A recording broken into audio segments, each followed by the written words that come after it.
This recording is protected by copyright. No part may be reproduced without the prior permission of the University of South Australia.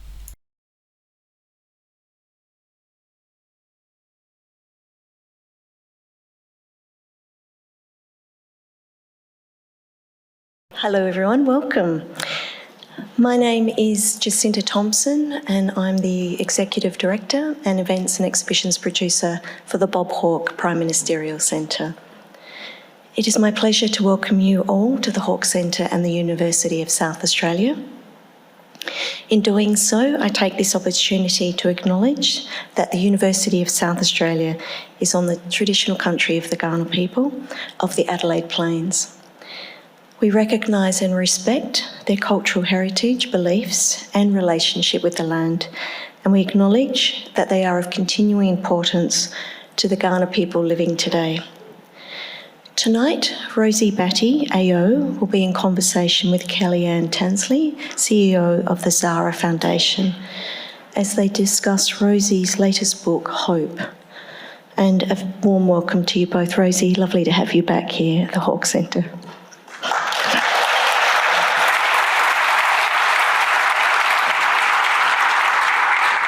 The Hawke Centre is pleased to be co-presenting tonight's event with the Zahra Foundation, and I would like to take this opportunity to thank Kellyanne, thank you Kellyanne, and your team for their support in making tonight's event possible. And now a very warm welcome to Rosie Batty and Tansley. Thank you.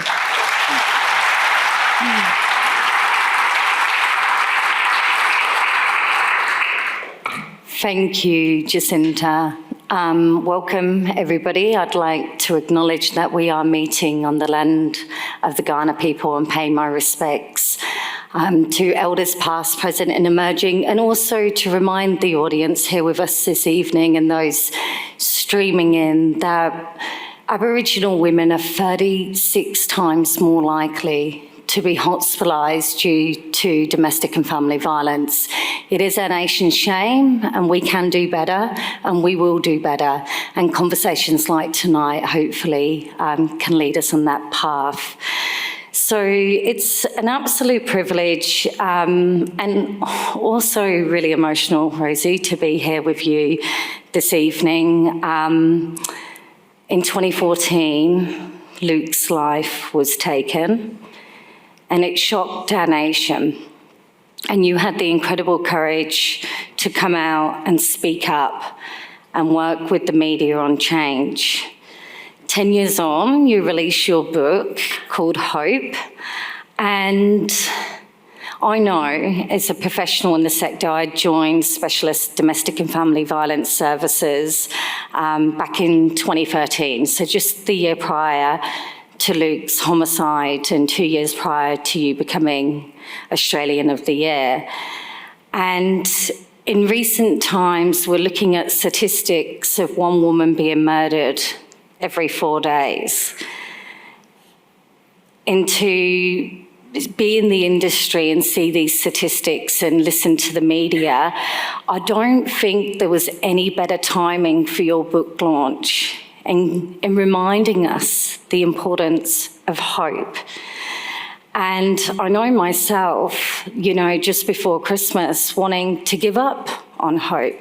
We lost 5 women in 1 week here in South Australia. And then reading your book at the start of the year in preparation for this evening reminded me the importance of holding on to hope and how much change has occurred over those 10 years, and spearheaded mostly with your advocacy and the collaboration you had with others.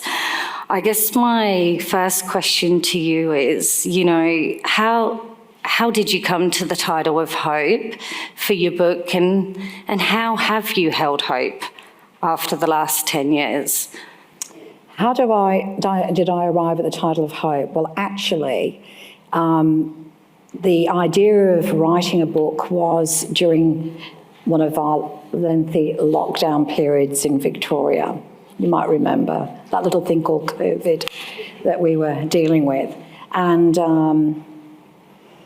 the person I was looking to write the book with suggested the title Grace.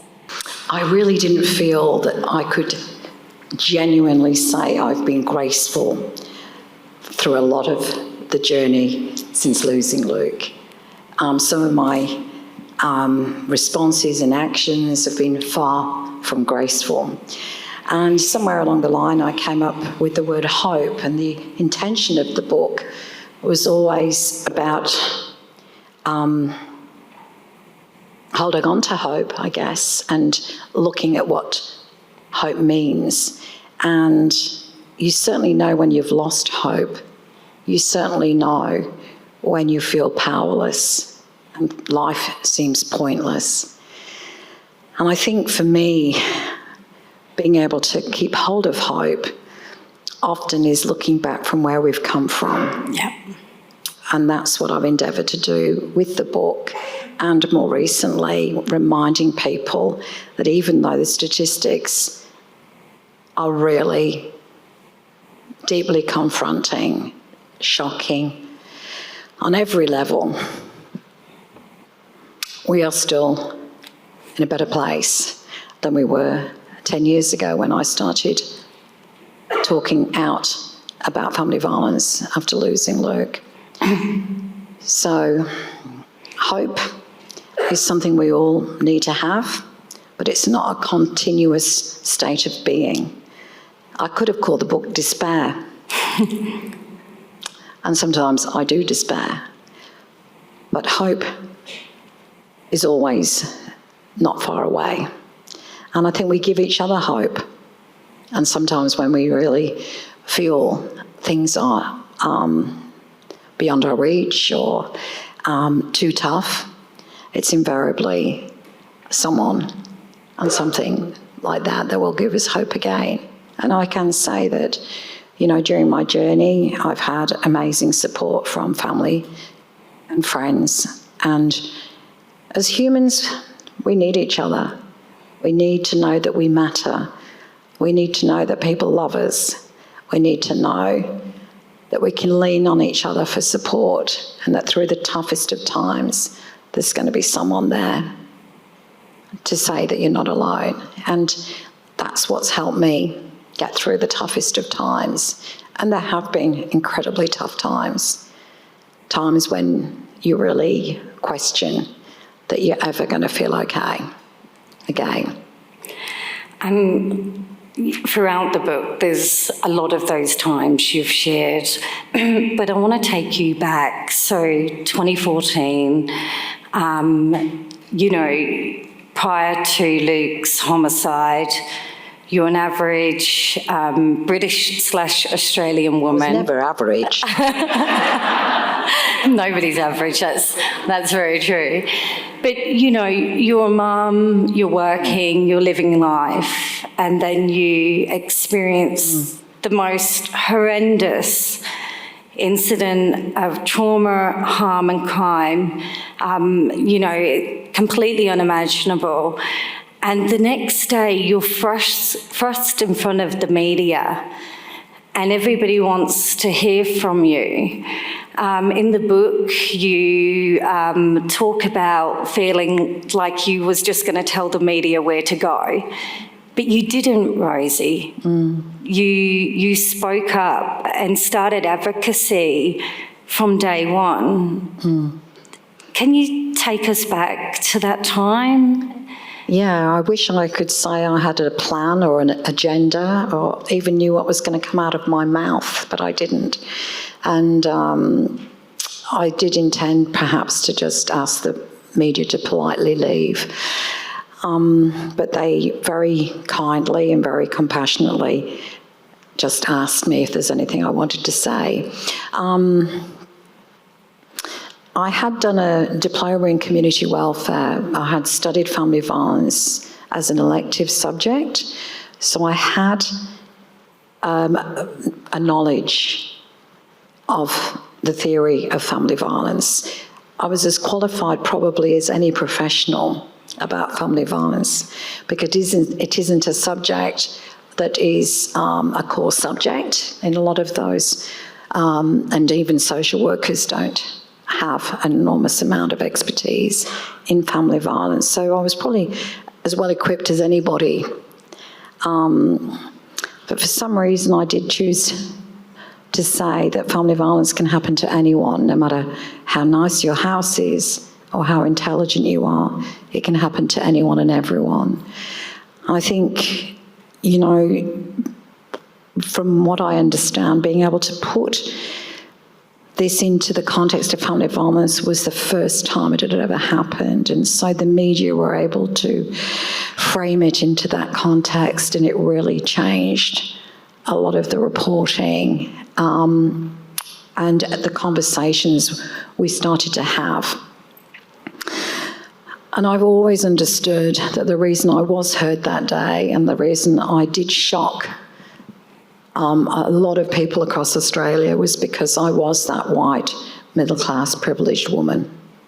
If I'd been an Aboriginal woman, if I'd been another woman from another culture, another coloured skin, people wouldn't have been stopped in their tracks like they were with me, because back then we still had a lot of myths around family violence. We were still had a lot to learn. And I guess that's part of the conversation that started, which people recognised me for.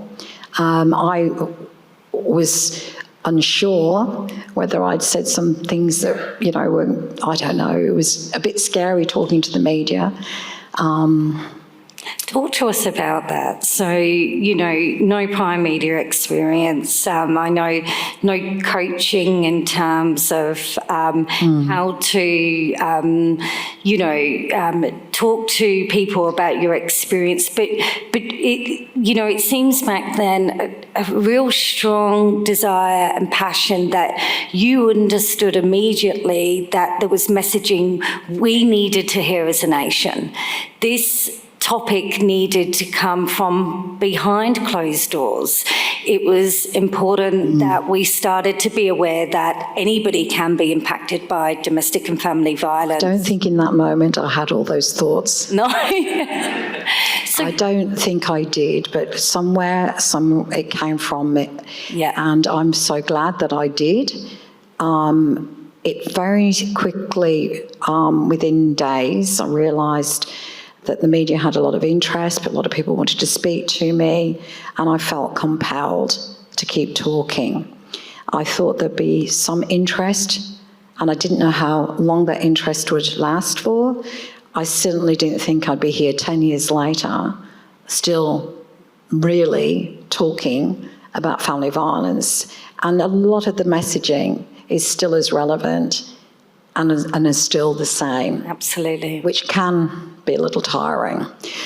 But I think, you know, not everybody would want to do what I've done. Not everyone has either the opportunity to do what I was able to do. Luke's father was killed by the police, so I didn't have to worry about a trial.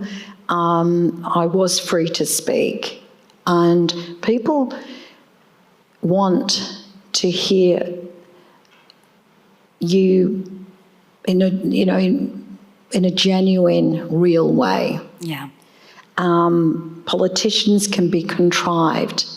They have agendas. They talk spin. We get tired of listening to that. But when you're talking with real depth of feeling, with a reality, it cuts through to people.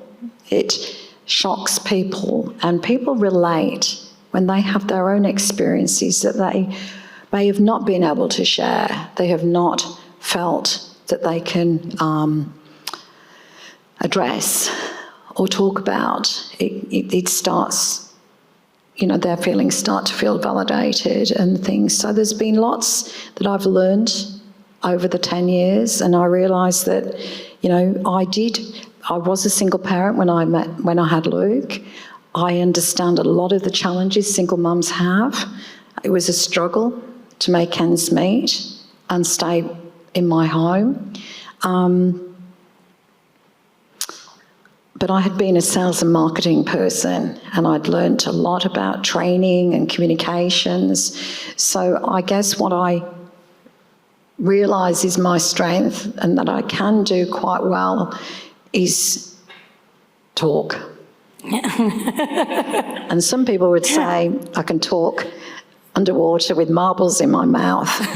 But, you know, and so some people, they have different skills, they do it in different ways.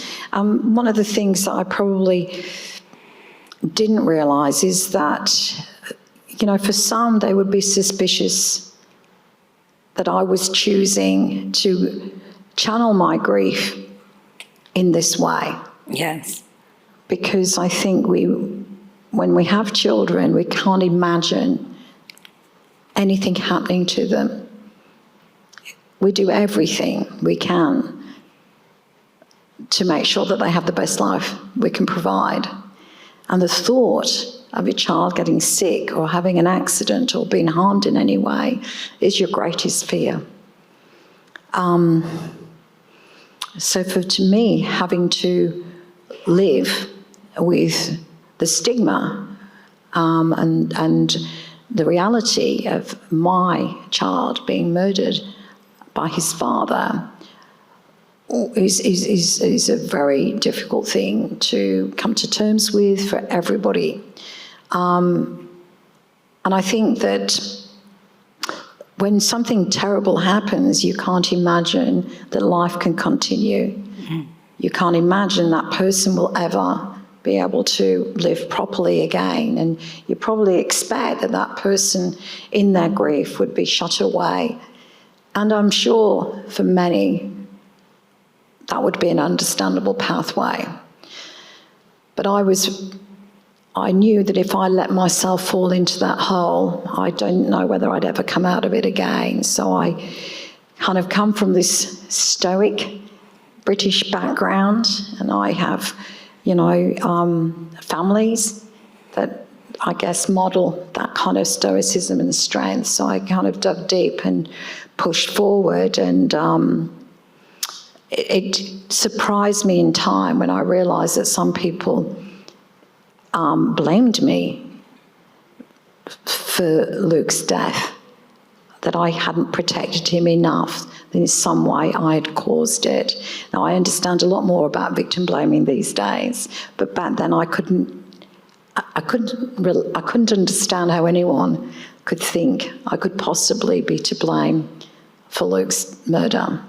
Absolutely. And I think I thought of Lindy Chamberlain quite a lot and realised, you know, we didn't trust her grief. We didn't trust her reaction when her baby was taken by a dingo. She was stoic. We put her in prison for 3 years. 3 years of her life she would never get back. 3 years without being able to be a mother to her daughter and her children. So, you know, we don't know, I guess, how we're going to deal with something until we find ourselves having to deal with it. And, you know, there are things that I would have done differently now. But being able to channel my grief in trying to make sure that no one else has to go through the pain that I go through has given me purpose and meaning and a way forward. And I would do it again. I wish I could bring Luke back, but I can't. But what I can do is try and make sure that my experience counts for something and that Luke didn't die in vain. And Rosie, you have done that time and time again. I know the impact in terms of other families who, including the founders of the organisation I'm privileged now to be a CEO of, Aman and his sisters, seek refuge and comfort and counsel from you. Our charity being launched in 2015 when you was Australian of the Year, and I know you came to that launch and you was the keynote speaker, and I know from Aman in those early days of grieving his mother, you showed incredible hope and strength and courage that himself and his sisters then took forward to continue their advocacy in this space and raising awareness. So that impact of sharing your story, I feel like I can say with a level of credibility, working on the front line back then and being in the industry, absolutely changed the narrative of domestic and family violence throughout our nation. Not only that, the way you shared your story and that strength, that courage, that determination, the honesty, the raw honesty when you would come out and speak so frequently, sometimes, as you make mention in your book, up to 4 speeches a day whilst grieving and coming to terms with your new reality, your new life, allowed us to move away from this mindset we had that domestic and family violence is an issue that is behind closed doors and a family matter, and that people who experience this are victims and they're passive and they're weak. You coined for me what a survivor is. And within the darkness, how there can be hope and strength. I am blown away at your ability to do that on a public platform as an Australian of the Year, as an advocate, whilst grieving for your son. And, you make mention that you didn't feel that the award of an Australian of the Year was something that you deserved. But you made the bloody most of it, didn't you? Yeah, I did. You made sure that you was going to take that status and make change. It's, some of us women have what we call imposter syndrome. You men don't know what it's like. But yeah, imposter syndrome. Your wonderful Adelaide person, Gillian Hicks, she was nominated at the same time as me. Yeah. But I won, and I thought, I felt conflicted because I felt I'd got the award because of what had happened to me, and I didn't feel deserving. And so it took a little bit of explanation that it wasn't because of what had happened to me, it was because of how I'd responded to what had happened to me through Luke's murder. And so I set out to make sure that this national platform, I wasn't going to let anybody down. And I still remember that wonderful person, Natasha Stott-Despoja, being absolutely thrilled for me. And so many women who'd been working across the family violence sector just recognising this moment in time, this recognition and the hope that was placed on my shoulders that we could create a momentum for change. And so I knew this was a moment that couldn't escape.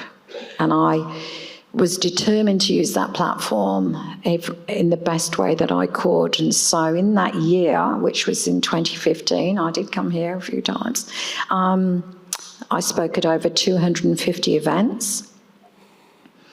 And then the following year, I spoke at 180, and then I stopped counting. I knew through the eyes of a victim that there were many professions and professional people that needed to do better. Whether they were doctors and nurses, whether they were police or judiciary, whether they were teachers and principals, there were a whole load of people that needed to do better when they come in contact with a victim of family violence. They needed to know what to say, they needed to know how to recognise, they needed to know what to do, and they needed to do a lot more. And so that was what I was compelled to do. And those 250 speaking engagements were largely to maternal health nurses, to GPs, to everyone that I knew would benefit from hearing my story and would be compelled to go back and do something more. And that didn't count media interviews, and that didn't count meeting with politicians and prime ministers. So what I can say, it was an unsustainable schedule. It's bloody ridiculous. It nearly killed me. But I also can see now that I just couldn't rest. And people would be concerned for me. I wasn't the easiest person to be around. I was a woman on a mission, and I wasn't particularly looking after myself very well. And I didn't recognise which particular emotion I was juggling, whether it was PTSD or trauma or grief or just a little bit of anxiety. I had it all going. And I can look back now at that time and I can see I was distracting myself also through from grieving. And when people would, suggest to me, you really need to make time to grieve, it was a brave person that suggested that. I would be very irritated and very dismissive because this was a moment in time. There was plenty of time later that I could rest. But I can see now it was somewhat of a distraction because the pain I felt was enough. I didn't feel I could bear any more pain. So I would do it all again, but I'd try and have a little bit better balance. Say no a few more times. Yeah. But what an amazing journey it's been. And it's all been very bittersweet, I will say, because if it was in any other context, it would have been an amazing period of my life. As you said, I don't think I'd even ever spoken to politicians before. Barely knew who the Prime Minister was. I think he was Tony Abbott. That's time ago. That would have been a tough time. But, so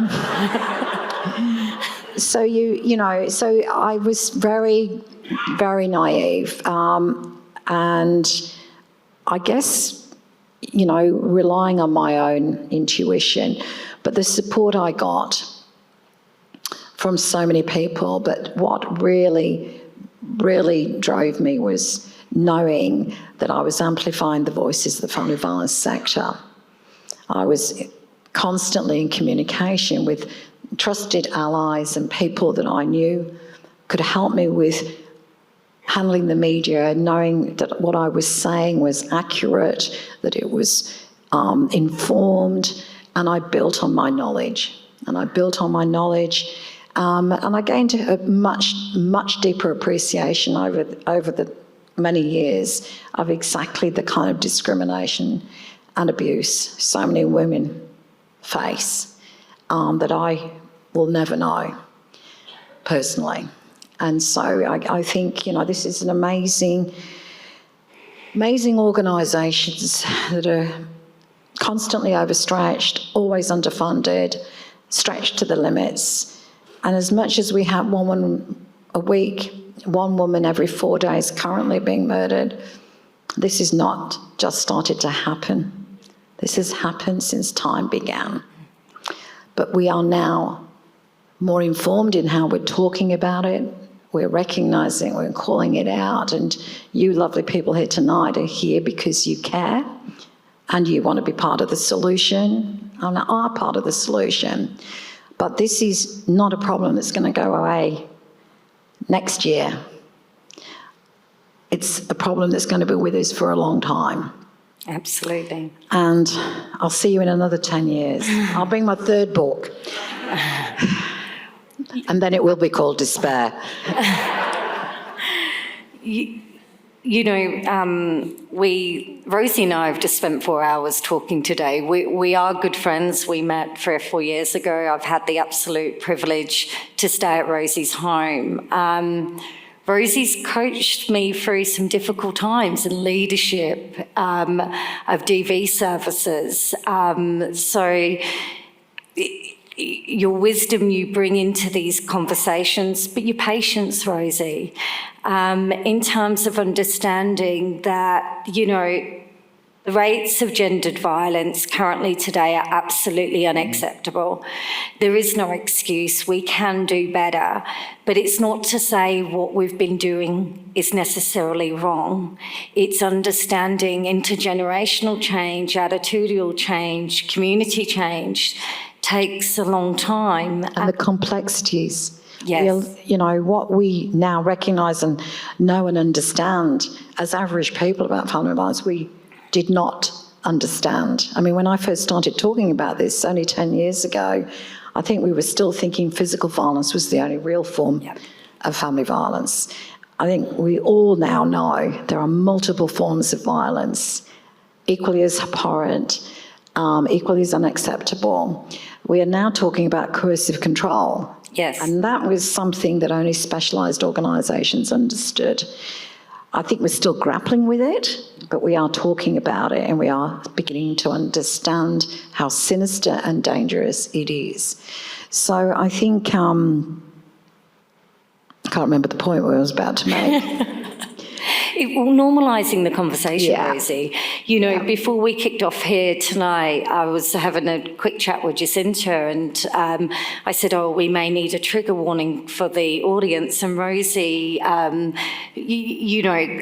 rightly so, pulled me up on that thinking, because when we... They don't need a trigger warning. They know why they're a walking trigger warning. I'm sick of being a walking trigger warning. And, you know, it made me reflect because there was a time when we're talking about mental health, it was such a taboo topic, you know, and people knew family members, friends, colleagues, community members were struggling, but they were too worried to intervene because they're not a psychologist, they're not a counsellor, they're not a mental health professional. What do I do?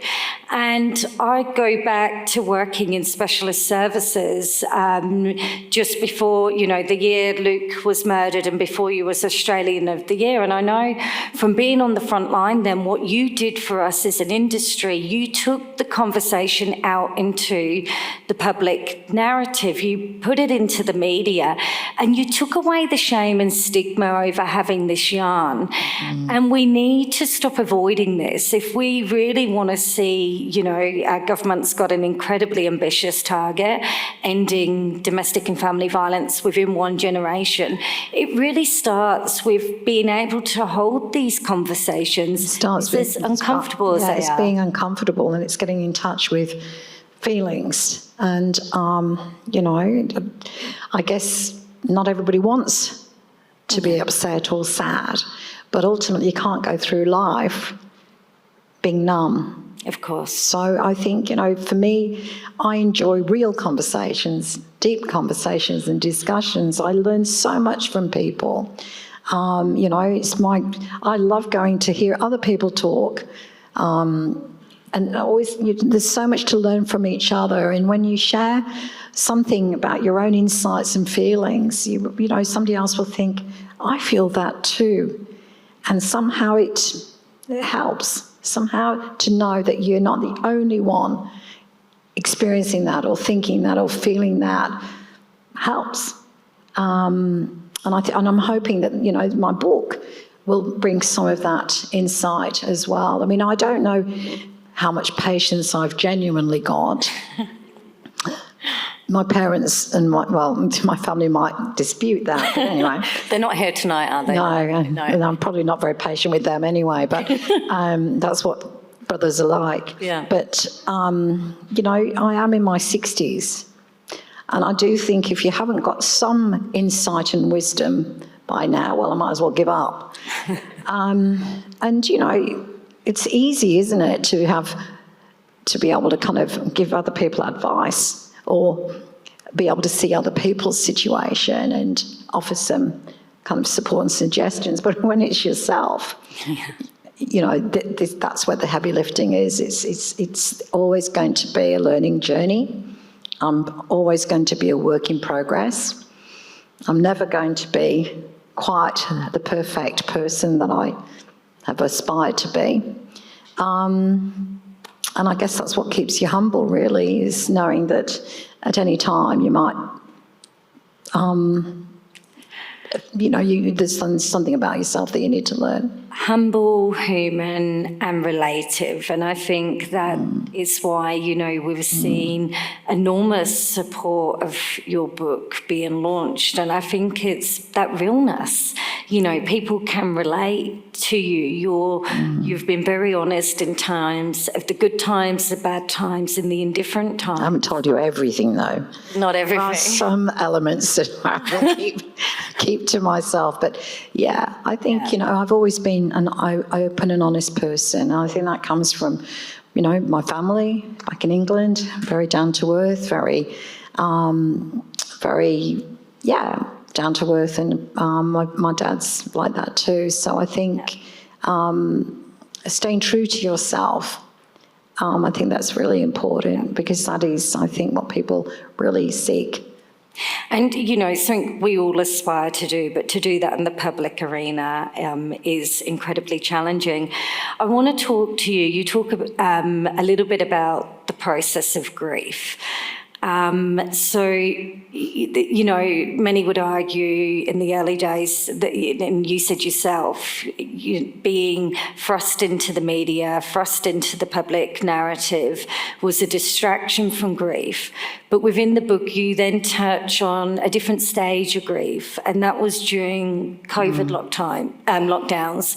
You were in Victoria, it happened all of a sudden, and for the first time you found yourself in, that stillness, I guess. Can you share with us a little bit about that time? Because I know it was also when you was thinking about writing this book. So I think, a busy person's often a busy person. They're always busy, and I'm probably that. And then COVID happened.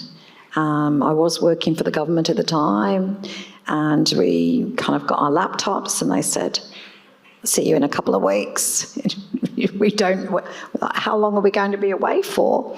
Anyway, it ended up being 2 years. And I actually never did go back to that particular office. But all of a sudden, it was like a circuit breaker. And I think for many of us, it was quite welcome. I got to work remotely. I have a nice property, I've got my dogs, but I was very living alone and quite isolated. Because all my family were in the UK and stuff. But I think that I was like a lot of people. I spring cleaned every single inch of my house. I exhausted myself initially, but then I'd done all of that, and I'd made my bone broth soup, and I'd made my protein balls, and all these things, and then you're running out of jobs, and some of the things I hadn't got around to doing, which was really going more closely into Luke's things, and there were some things that I hadn't been able to do. And that was look through, put some order into schoolwork and personal, very, very intimate things. And I guess what I did was deeply grieved. As I looked through his baby clothes and his albums and the things that I probably hadn't wanted to do. And I realised that probably that was another, I was thinking, gosh, grieving is like the layers of an onion. You don't realise there's still more to do and more to go.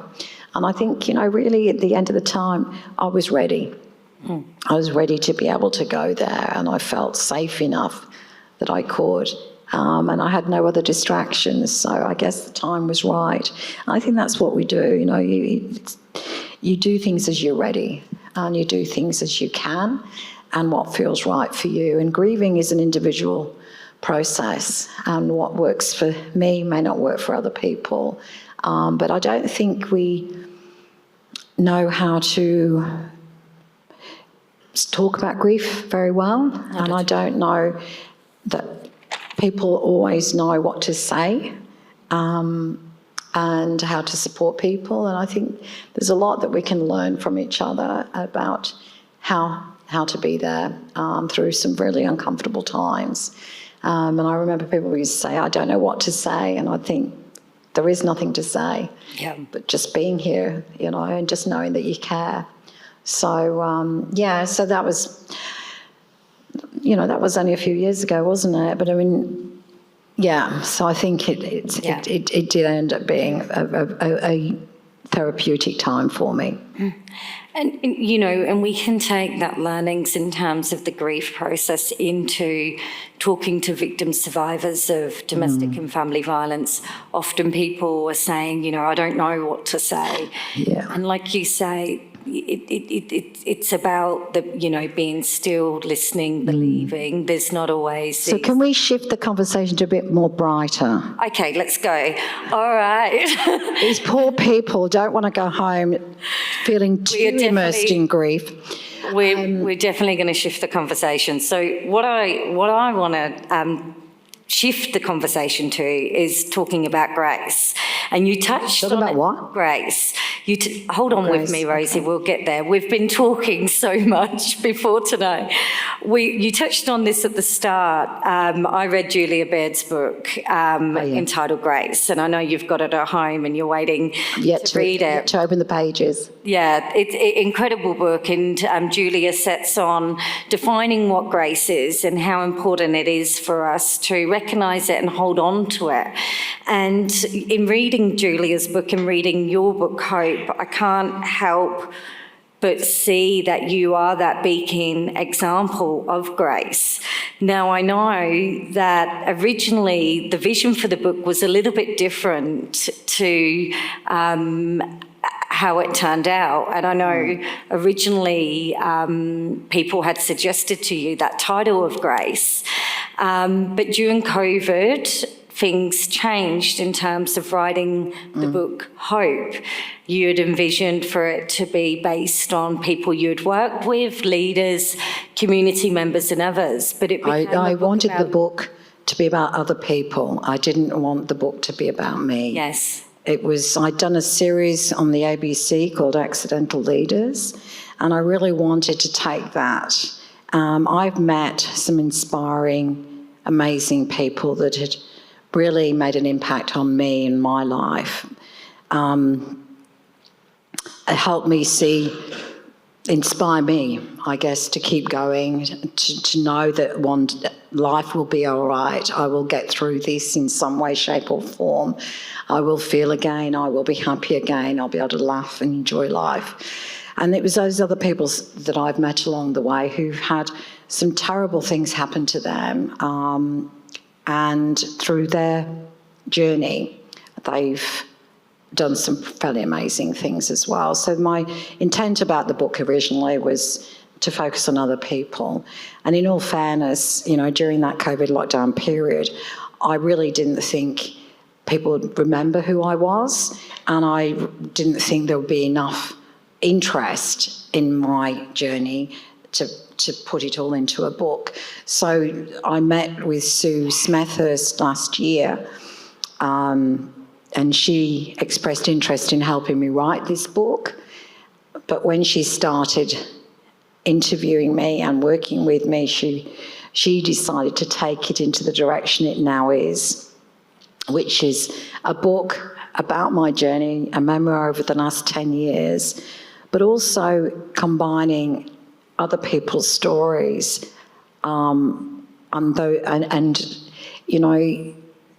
I think the message of hope really comes through from these other people's stories as well. They are fairly confronting and uncomfortable to read, but you learn so much through that and come out.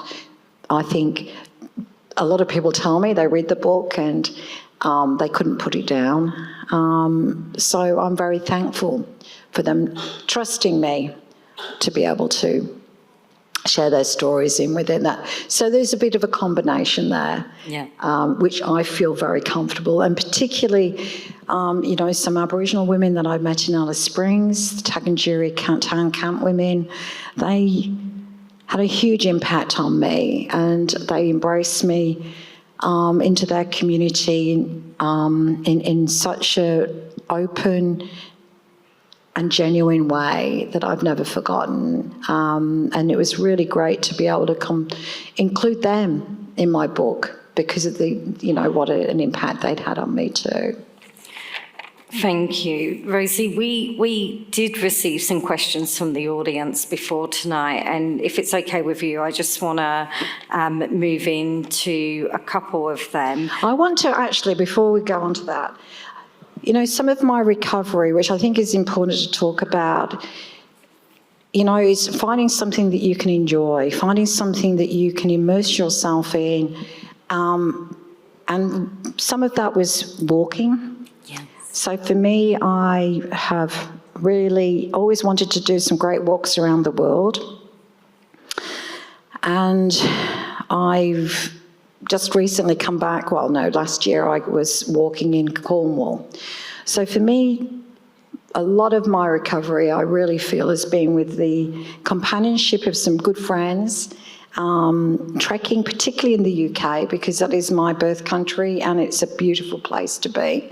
But to go through and challenging yourself physically, because I'm not the fittest and I'm not the most nimble, and I'm certainly not as young as I once was, but those opportunities that I've been able to create has really nourished me, given me something to look forward to, an experience that I've really felt has been a really important part of my journey. And I share that because I think, a lot of us that do walk realise it's a really great way of healing and recovery in ways that,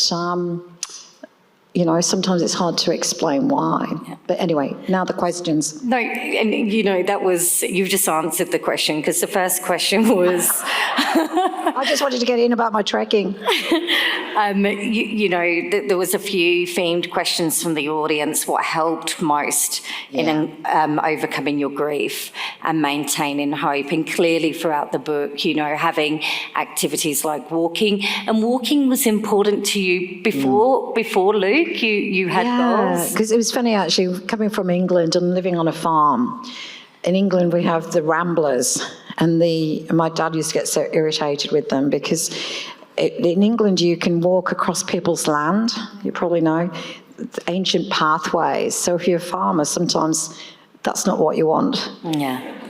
But I was never, I've always loved, the Yorkshire Dales are, an area that... It's a beautiful area, I've been there myself. And that's close to my heart, and that's close to my family kind of come from in those areas as well. So, so I'm not sure where my next trekking adventure is going to be, but it may well be back in the UK. Nice. So I'm mindful of time. We're going to be wrapping up in about 10 minutes. I just want to touch on a couple more questions. And we've got a really interesting national debate at the moment on domestic and family violence. And Rosie and I have had several conversations about the national debate, and it can be tiresome. You get new people pop up with what they will claim to be new ideas, and for many of us who have been in the sector and involved in this advocacy for many years, we try to stay optimistic, but we can't help but roll our eyes and go, we've seen it all before. And we have, Rosie, we have seen it all before, and we've seen a lot of change. You supported us here in South Australia at the end of last year in our call for a Royal Commission. We're really thankful that our government, our Premier, took that up. We've got the incredible Natasha Scott-Despoja as our Commissioner, who also wrote the foreword to your book, and I know is a good friend of yours.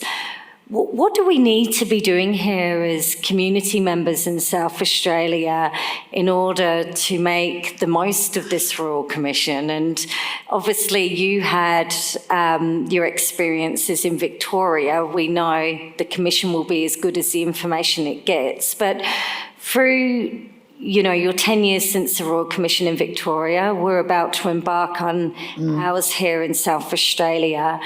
What advice would you give us as a community as we go through this process over the next 12 months?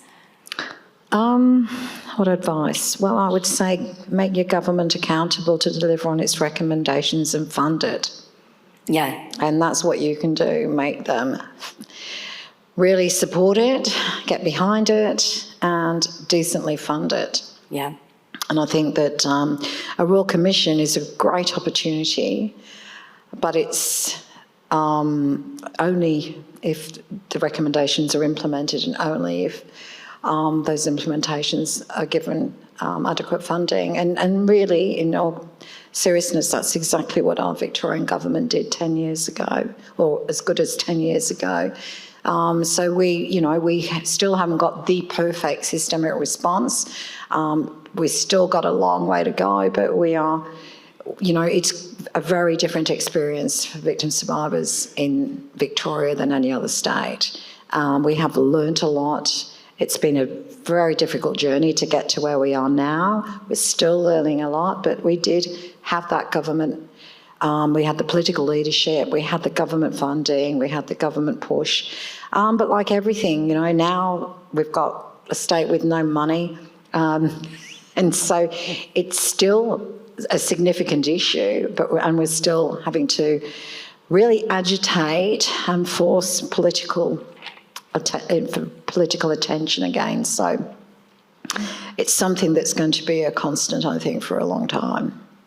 Absolutely. Look, and we are sitting in a state with some strong foundations, particularly around law reform. We are embarking on the criminalisation of coercive control. We've had some education pieces out to the community.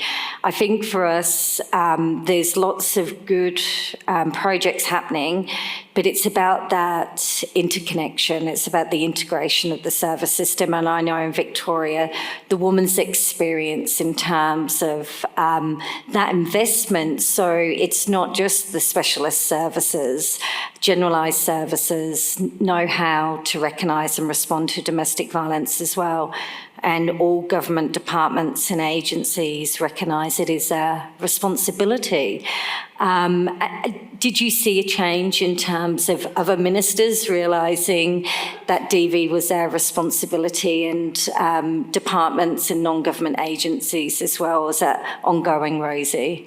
Oh, it's ongoing. I mean, you've got ministers that change, you've got different portfolios that come through.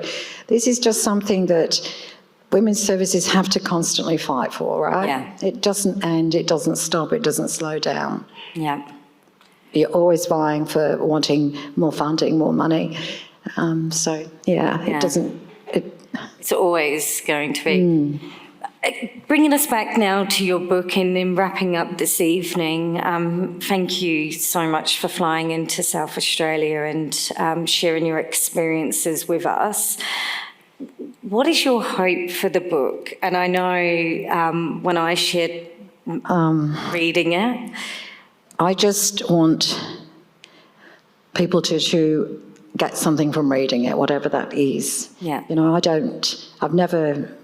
my first book is a bestseller, and I never expected that. And what means more than anything is when people will still say, I got your book, I learned so much from your book, I've gifted your book, I bought it for somebody else, and it's made me really deeply understand family violence in a way that I never did before. Or when you have a journey of family violence, you relate to it, and it speaks to you in ways that you need. So I'm hoping that this book is exactly the same. I don't care how many I sell. I don't need to sell many. I just want people to open its pages and enjoy reading it, gain something from it, whatever that may be for you personally. My dad wasn't that impressed.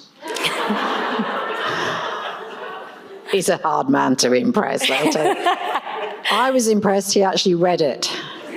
I was impressed he actually read it. But yeah, so, it's not everybody will be drawn to want to read the book, but I hope that those that do gain a lot from it. I'm thrilled with what Sue's done. She's really taken my story, taken my experience. She's done an amazing amount of research. I could never have pulled it off and brought it together without her. She's done a wonderful job. It is of me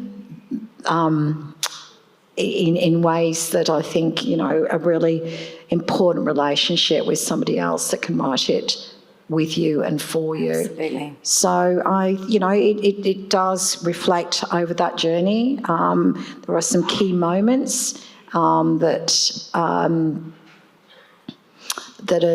are going to, and to be frank, it was bloody hard because I could barely remember anything. Yeah. So it was difficult at times going into trying to work out so much of the detail. And so that was prickly for Sue at times when she was trying to get me to think about things that I probably would have preferred not to. But I'm really proud of the book. I really think everybody who I had wanted I wanted their approval.